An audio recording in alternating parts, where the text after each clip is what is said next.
সুপ্রিয় শিক্ষার্থী, আসসালামু আলাইকুম। আমি এখন তোমাদের বইয়ের 90 পৃষ্ঠার অনুশীলনীর অঙ্কগুলো পর্যায়ক্রমে সমাধান করে দেখাবো। তো চলো শুরু করি।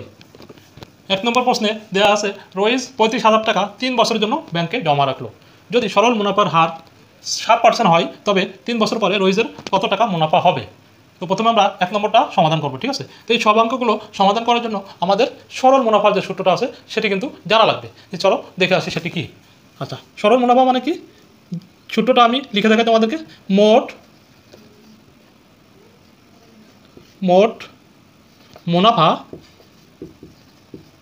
ইকুয়াল টু আসল গুণ মুনাফার হার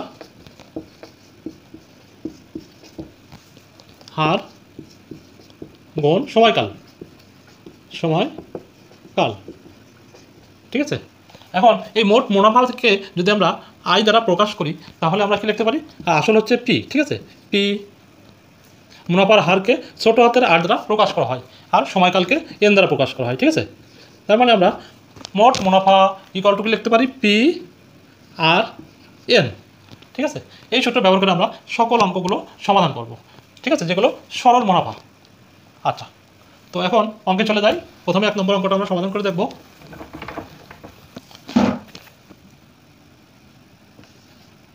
এক নম্বরটা সমাধান করব। দেখো এখানে কি দেওয়া আছে। এখানে রইস 35,000 টাকা ব্যাংকে জমা রাখলো। তার মানে কি? এটা আমরা আসল বলতে পারি, তাই না? ঠিক আছে, আসল হচ্ছে তার কত? আসল বা মূলধনও বলতে পারি, ঠিক আছে? পি ইকুয়াল টু 35,000 টাকা, ঠিক আছে? 35,000 টাকা। আচ্ছা, মুনাফার হার কত পার্সেন্ট দেওয়া আছে এখানে? 7%, ঠিক আছে? আর সময় দেওয়া আছে কত? 3 বছর। তো সময় লিখে ফেলাই। সময় এন ইকুয়াল টু 3 বছর, ঠিক আছে? সময়টা সবসময় আমরা কি করব? বছরে প্রকাশ করতে হবে আমাদেরকে। যদি কখনো কোথাও মাসে উল্লেখ করা থাকে, সেটা কিন্তু আমরা এই বছরে কনভার্ট করব, ঠিক আছে? আচ্ছা, এরপরে কি আছে? মুনাফার হার। এই যে 7% মুনাফার হার লেখা আছে, তাই না? মুনাফার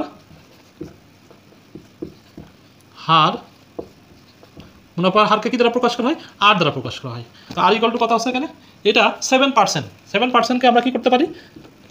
100তে ভাগ করলে আমরা কি পাবো? মূল জিনিসটা পেয়ে যাবো, ঠিক আছে? 7% মানে কি? শতকরা 7% মানে কি? 7/100। এটা ভাগ করলে আমরা কত পাবো?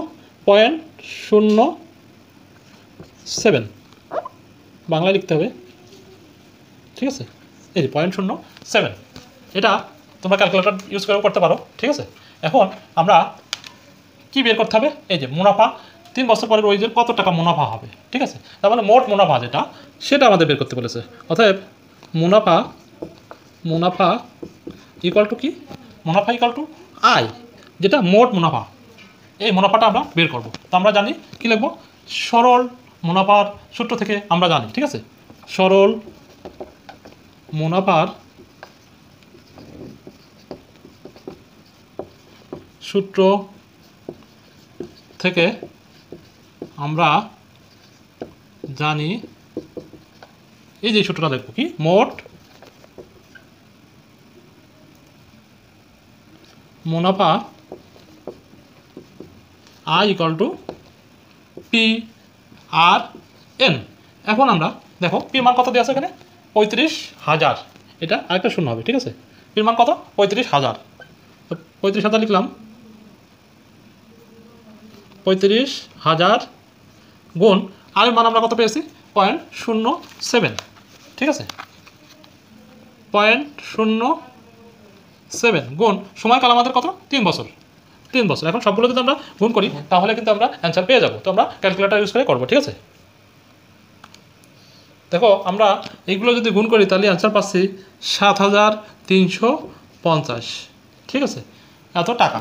তার মানে আমাদের মোট মুনাফা, অতএব মোট মুনাফা কত টাকা হচ্ছে? মোট মুনাফা 7,350 টাকা। আচ্ছা, এখন দেখো তাহলে রইজের লাভ হচ্ছে কত? 7,350 টাকা। আশা করি তোমরা বুঝতে পেরেছো। এখন আমি তোমাদের 2 নম্বর অঙ্কের সমাধান করে দেখাবো। জেবিন তার বন্ধুর সঙ্গে ব্যবসার শেয়ার থেকে 6 মাসে 23,000 টাকা মুনাফা পেল। মুনাফার হার 8% হলে ওই ব্যবসায় জেবিনের মূলধন কত? এখানে একটা জিনিস বুঝতে হবে, এই মূলধন কিন্তু এই আসল আর মূলধন কিন্তু সেম, ঠিক আছে? মূলধন মানে কি, সে কত টাকা ইনভেস্ট করছে, ঠিক আছে? ইনিশিয়ালি সে কত টাকা ইনভেস্ট করছে সেটা তো কী বলতেছে, কত টাকা সময়। এখানে দেখো আমরা এগুলো কিন্তু আমাদের সবই লাগবে, এই জন্য রেখে দিয়েছি। তো আসল সমান সমান কি, আসল আর মূলধন কিন্তু সেম, ঠিক আছে? এটা একটু বুঝতে হবে তোমাদের। তো আসল আমাদের পি, এটা কিন্তু আমরা বের করবো, ঠিক আছে? আর এখানে দেখো কি বলতেছে, মুনাফা পেয়েছে কত, 23,000 টাকা। তার মানে সে যে মুনাফা আই ইকুয়াল টু কত পেয়েছে, 23,000 টাকা, ঠিক আছে? 23,000, আচ্ছা, আই ইকুয়াল টু 23,000 টাকা, ঠিক আছে? আর সময় এখানে দেখো এন, সময় এন ইকুয়াল টু কী হবে, এন ইকুয়াল টু 6 মাস। তো যেহেতু ব্যাংকের সকল হিসাব কিতাব বা টাকা পয়সার যে হিসাব কিতাবগুলো সব কীভাবে হয়, বাৎসরিক আকারে হয়, ঠিক আছে? প্রত্যেক জায়গায় বাৎসরিক হারে এই হিসাবগুলো ক্যালকুলেশন করা হয়। এই জন্য আমরা কি করব, এই এনে এখানে 6 মাস এন সমান সমান, সরি বারে আমি ইংলিশ লিখে ফেলছি, এটা হচ্ছে 6 মাস ইকুয়াল টু আমরা কি লিখতে পারি, 6/12 ইকুয়াল টু কত, 0.5 বছর লিখতে পারি, ঠিক আছে? আমরা এই যে 6 মাসকে আমরা বছরে পরিণত করলাম। 6 মাস মানে কি, হাফ ইয়ার মানে কি, এক বছরের অর্ধেক, তার মানে কি 0.5 বছর, ঠিক আছে? আচ্ছা, এখন মুনাফার হার কী দ্বারা প্রকাশ করা হয়, আর দ্বারা। আর ইকুয়াল টু কত দেওয়া আছে, 8%, ঠিক আছে? 8%কে আমরা কি করব, 100 দ্বারা ভাগ করব, ঠিক আছে? তো 8/100 ইকুয়াল টু 0.0 এত, ঠিক আছে? এটা হচ্ছে মুনাফার হার। এখন আমরা কী বের করবো, দেখো আসল বের করতে বলেছি, মানে মূলধন আর আসল কিন্তু সেম কথা, ঠিক আছে? আমরা মুনাফার সূত্র থেকে আমরা জানি মুনাফা I equal to P R N. তো এখন দেখো এখানে এই পিটা কি, পি হচ্ছে আসল, তো আমরা কি লিখতে পারি, অতএব আসল পি ইকুয়াল টু, দেখো এইটা যদি আমি এই পাশে নিয়ে আসি তাহলে কিন্তু আমরা এরকম লিখতে পারি, পি ইকুয়াল টু এইটা উপরে যাবে আই, আর এখানে হচ্ছে আর এন, ঠিক আছে? এই সাইডটা যদি আমি এই পাশে নিয়ে আসি, এটা যদি এই পাশে নিয়ে আসি, তারপরে এটা যদি আমরা ওই পাশে নিয়ে যাই, তাহলে কি গুণ থাকলে ভাগ আকার হয়, তাই না? এই জন্য আমি এখানে গুণ আকারে ছিল, এখানে ভাগ আকারে দিয়ে দিয়েছি, ঠিক আছে? এখন আমরা যদি মানগুলো বসাই তাহলে কিন্তু অ্যান্সার পেয়ে যাবো। আয়ের মান কত দিয়ে আছে দেখো এখানে, 23,000, ঠিক আছে? 23,000, ওকে। এখন আর মানে কি, মুনাফার হার, সেটা হচ্ছে কত দেওয়া আছে দেখো এখানে, 0.08 গুণ সময় আমাদের কত দেওয়া আছে, 0.5 বছর, 0.5। এখন আমরা যদি ক্যালকুলেটর দিয়ে হিসাব করি তাহলে কিন্তু অ্যান্সার ইকুয়াল টু কত আসতেছে, 5,75,000 টাকা, ঠিক আছে? এটা কিন্তু আমাদের সমাধান। সেটা কি হচ্ছে, জেবিনের মূলধন কত ছিল, 5,75,000 টাকা।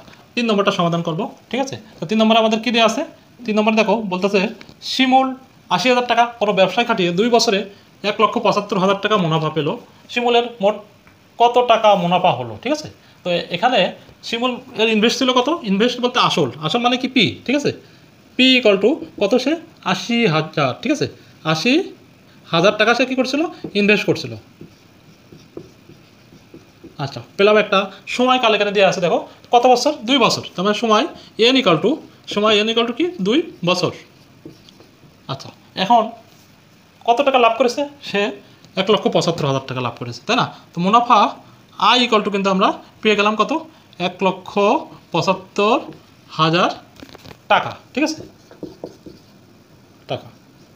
আচ্ছা, এখন এখানে কি বলতেছে, শিমুলের কত টাকা মুনাফা হলো। তার মানে আমরা শিমুল কত টাকা লাভ করেছে সেটা, যে মুনাফার হার, এটা আমরা বের করবো, তার মুনাফার হারটা কত ছিল, ঠিক আছে? তো দেখো মুনাফার হার ইকুয়াল টু কি, আর। তো আমরা মুনাফার সূত্র থেকে আমরা কি জানি, মোট মুনাফা I equal to P R N. এখান থেকে আমরা মুনাফার হার কিন্তু বের করতে পারবো, ঠিক আছে? এখান থেকে কী লিখবো, মুনাফার হার আর ইকুয়াল টু, দেখো এখান থেকে কী লিখতে পারি আমরা, এই রাশিটা যদি আমি এই পাশে নিয়ে যাই তাহলে দেখো আমরা কী লিখতে পারি, এই আইটা উপরে চলে যাবে, এখানে আর বাদে পি আর এন থাকতেছে, পি আর এন। আচ্ছা, এখন আমরা মানগুলো বসাবো। দেখো আই ইকুয়াল টু কত আছে আমাদের, 1,75,000 টাকা। এখন পি পি মানে কি আসল বা মূলধন কত এখানে ৮০,০০০ টাকা, ৮০,০০০ টাকা, ঠিক আছে। এর সাথে গুণ হবে কি সময়কাল, 2 গুণ হবে। ওকে, এখন দেখো এটা ক্যালকুলেশন করলে আমাদের কি আসবে সেটা আমরা করে ফেলবো। প্রথমে আমরা ১,৭৫,০০০ আর এটা ৮০,০০০ গুণ 2 তার মানে কি ১,৬০,০০০ হবে, ঠিক আছে। মুখে মুখে করা যাবে এটা। এখন দেখো আমরা এই শূন্য এই শূন্য এই শূন্য এই শূন্য এই শূন্য এই শূন্য কেটে ফেলতে পারবো। এখন কি করতে পারবো ক্যালকুলেটর দিয়ে ১৭৫/160, ঠিক আছে। এটা যদি করি তাহলে দেখো কত আসতেছে 1.09375। আচ্ছা, এইটা যে বের হয়েছে এইটা কিন্তু মুনাফা, ঠিক আছে। তার যে মুনাফা হলো এটা কিন্তু মুনাফা। এখন আমরা এই মুনাফার হার নির্ণয় করতে গেলে এখানে যখন মুনাফার হার নির্ণয় করতে গেলে কী করছিলাম 100 দিয়ে ভাগ করেছিলাম, পার্সেন্টেজ আকারে ছিল। এখন আবার পার্সেন্টেজ আকারে নিয়ে যাব আমরা, সেই ক্ষেত্রে আমরা কি লিখতে পারি এখানে লিখে দিই, হ্যাঁ। অতএব মুনাফার হার আর ইকুয়াল টু কী হবে এটা গুণ কত আছে 1, এইটুকু কিন্তু আলাদা, ঠিক আছে। এটা এই লাইনটা কিন্তু নিচে হবে, ঠিক আছে। আর ইকুয়াল টু 1.09375 গুণ 100, তাহলে কিন্তু আমরা মুনাফার হারটা পেয়ে যাব। এখন দেখো এটাকে যদি আমরা 100 দিয়ে গুণ করি তাহলে কত পাবো আমরা 109, ঠিক আছে। 109 টাকা 0.375 এত, ঠিক আছে। মুনাফার হারটা হচ্ছে 109.375। দেখো বলতেছে জনি 50,000 টাকা ব্যাংকে জমা রাখলো, মুনাফার হার 7.5% হলে কত বছরে জনি 3 লক্ষ টাকা মুনাফা পাবে। সেম হইতে আগের নিয়ম অনুযায়ী অঙ্কগুলো সমাধান করতে পারবো, ঠিক আছে। তো লিখতে হবে এখানে দেখো কী কী আছে, এখানে কত টাকা জমা রাখলো 50,000, তার মানে কি মূলধন বা আসল, ঠিক আছে। এটা হচ্ছে আসল পি সমান সমান কত 50,000 টাকা, ঠিক আছে। আচ্ছা, আসল পেয়ে গেলাম। মুনাফার হার পেলাম আমরা কত, মুনাফার হারকে কী দ্বারা প্রকাশ করা হয় 8 দ্বারা। আর ইকুয়াল টু কত আছে 7.5% ইকুয়াল টু 7.5 ডিভাইডেড বাই 100 সমান সমান আমার কত হবে। এটা আমরা ক্যালকুলেটর করবো, করলে 0.075 এটা পাবো আমরা, ঠিক আছে। 0.075।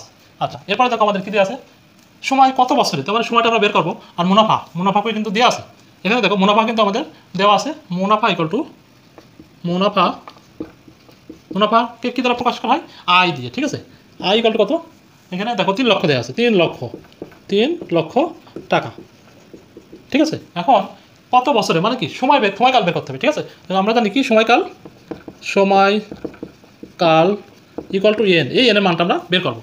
আমরা সরল মুনাফার সূত্র থেকে কি জানি, দেখো সরল মুনাফার সূত্র থেকে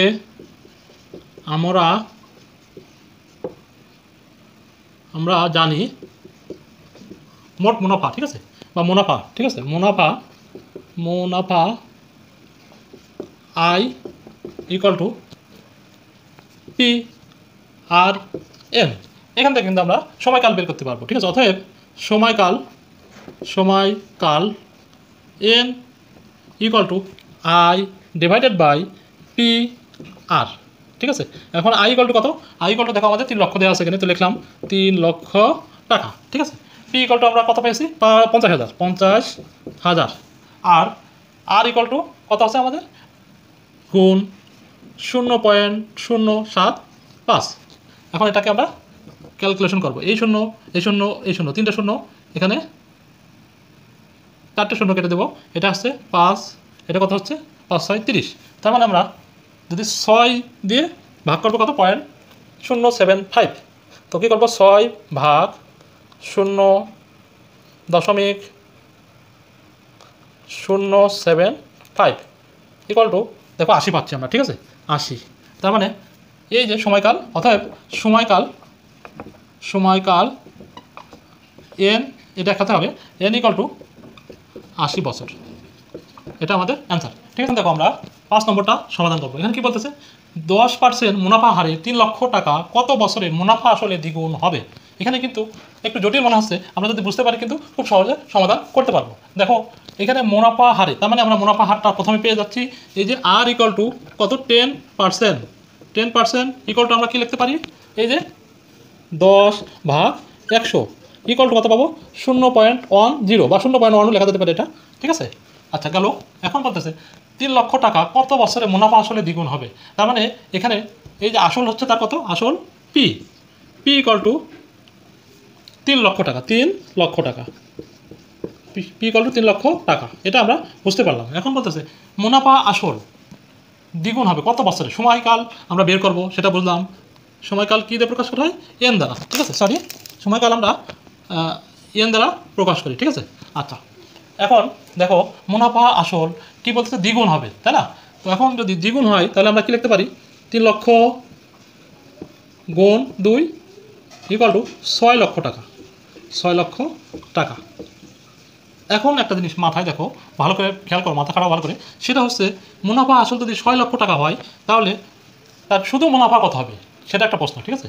এটা তো আমাদের আসল ছিল, আর মুনাফা আসল বলছে দ্বিগুণ হবে, এই যে টাকাটা দ্বিগুণ হবে, তার মানে কি 6 লক্ষ টাকা হবে, 3 লক্ষ টাকার দ্বিগুণ, তার মানে 6 লক্ষ টাকা। এখন তাহলে শুধু মুনাফা কী হবে, মুনাফাকে আমরা আয় দ্বারা প্রকাশ করি, তাই না। আই ইকুয়াল টু কী হবে তাহলে, এই যে মুনাফা আসল মাইনাস আসল, ঠিক আছে। তো এটা লিখলাম না, আমি ডিরেক্টলি লিখে দিলাম। এখানে আসল হচ্ছে 6 লক্ষ টাকা, 6 লক্ষ টাকা মাইনাস কত 3 লক্ষ টাকা, 3 লক্ষ টাকা। তার মানে এই দেখো মুনাফা আসল তাহলে কত হচ্ছে 3 লক্ষ টাকা হচ্ছে, ঠিক আছে। এটা কিন্তু একটু বুঝতে হবে, আর কোনো কঠিন নেই এখানে, ঠিক আছে। শুধু এটা বুঝতে পারলে কিন্তু অঙ্কটা সমাধান করা সহজ হয়ে গেল। এখন দেখো তোমরা কিন্তু সব মানগুলো পেয়ে গেছো, এখন জাস্ট সূত্রে অ্যাপ্লাই করলে হয়ে যাবে। আমাদের কি বের করা লাগবে, সময়কাল বের করা লাগবে, ঠিক আছে। এখন মুনাফা, সরল মুনাফার সূত্র থেকে আমরা জানি মুনাফা I equal to P R N, ঠিক আছে। অতএব সময়কাল এন ইকুয়াল টু, এটা যদি পাশে নিয়ে আসি, এটা পাশে নিয়ে গেলে কী লিখতে পারি আমরা, I equal to P R, ঠিক আছে। এখন আয়ের মান কত, আমরা আয়ের মানে মুনাফা, এই যে মুনাফা আসল থেকে আসল বাদ দিয়েছি আমরা, ঠিক আছে। দিলে আমরা 3 লক্ষ টাকা পেয়েছি, 3 লক্ষ লিখে দিলাম এখানে, 3 লক্ষ। আর পি মানে কত, আসল, এই যে এই 3 লক্ষ টাকা, এই যেটা এটা মূল যে টাকাটা ছিল এটাও আমাদের 3 লক্ষ টাকা, তো লিখে ফেলা এখানে 3 লক্ষ টাকা, ঠিক আছে। এখন কি বলতেছে, এই যে আর মুনাফার হার আমরা কত পেয়েছি 0.10 বা 1 লিখতে পারি, 0.10 লিখলাম আমি। এখন এই সবগুলো কিন্তু কেটে যাচ্ছে, 3 লক্ষ যদি কেটে যায় তাহলে উপরে কত থাকে, 1 থাকে, ঠিক আছে। উপরে থাকতেছে 1, তো 1/0.10 যদি করি তাহলে আমরা কত পাবো, 10 পাবো মেবি। তো করে দেখি 1/0.10 ইকুয়াল টু আমরা কত পাচ্ছি 10, তার মানে উত্তর কথা হচ্ছে আমাদের এই 10 বছর, ঠিক আছে। সময়কাল কত হলো আমাদের 10 বছর। তা আশা করি তোমরা বুঝতে পেরেছো, অঙ্কগুলো খুবই সহজ, শুধু একটু বুঝতে হবে, বুঝতে তোমরা সহজভাবে করতে পারবে। ধৈর্য সহকারে দেখার জন্য অসংখ্য ধন্যবাদ। ভিডিওটি ভালো লাগলে অবশ্যই লাইক করবে, কমেন্টস করবে এবং সাবস্ক্রাইব করে বেল বাটনে ক্লিক করে দেবে, তাহলে পরবর্তী ভিডিওর আপডেট খুব সহজে পেয়ে যাবে। তো ভালো থেকো, আল্লাহ হাফেজ, আসসালামু আলাইকুম।